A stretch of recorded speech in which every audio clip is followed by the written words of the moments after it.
Бисмиллахир-рахманир-рахим. Ассаламу алейкум, құрметті көрермендер. Бүгінгі қозғайтын тақырыбымыз ол нәпсінің тәрбиесі. Нәпсіні енді қазіргі таңдағы психологтар оны эго дейді. Енді нәпсі жалпы бұл қандай нәрсе? Бұл ішкі адамның қалаулары десек те болады. Енді қалаулар әртүрлі болады. Нәпсі құмарлық деген нәрсе болады. Егер адам баласы нәпсін тәрбиелемесе, ол міндетті түрде бір құмарлыққа тап болады. Кейбір адамдар мысалы жаңағыдай казино ойнап кетеді, кейбір адамдар ішімдікке салынады, кейбір адамдар түрлі жаңағыдай арсыздықтарға бара жатады. Енді нәпсінің тәрбиесі бұл қалай болады? Жалпы дінімізде нәпсі тәрбиесі не арқылы болады?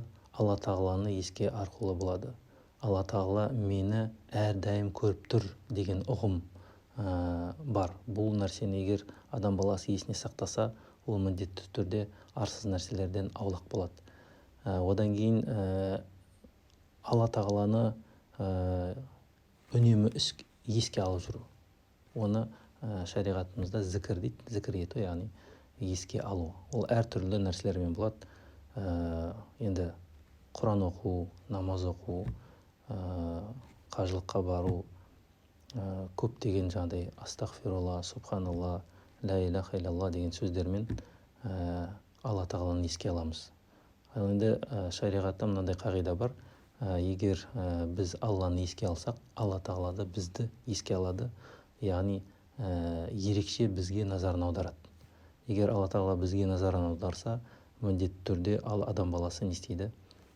Түзеледі, жақсарады. Оның өмір тәртібі, жұмысы, қоғамдағы қарым-қатынасы барлығы жаймендеп бірте-бірте түзеледі. Нәпсіні тәрбиелеу ол жалпы енді бір оңай процесс емес, бірақ та егер адам баласы үнемі өзімді түзеймін, өзімді тәрбиелеймін деп жүрсе, сол жолдарды қарастырып жүрсе, ол ерте ме кеш пе ақырында не болады? Нәпсін тәрбиелейді. Нәпсінің үш түрі болады.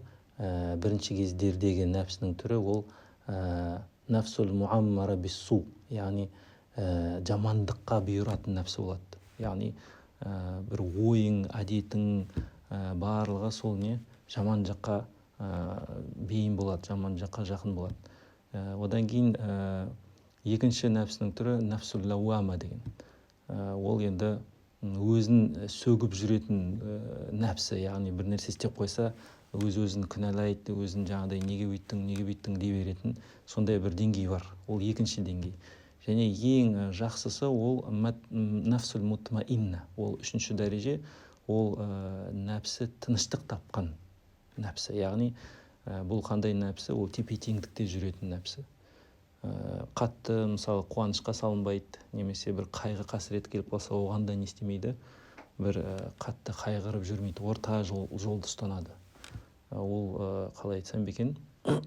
Орта жол жалпы ол шариғатымызда уасатия дейді оны. Орта жолды ұстану негізгі мақсат ислам дінде.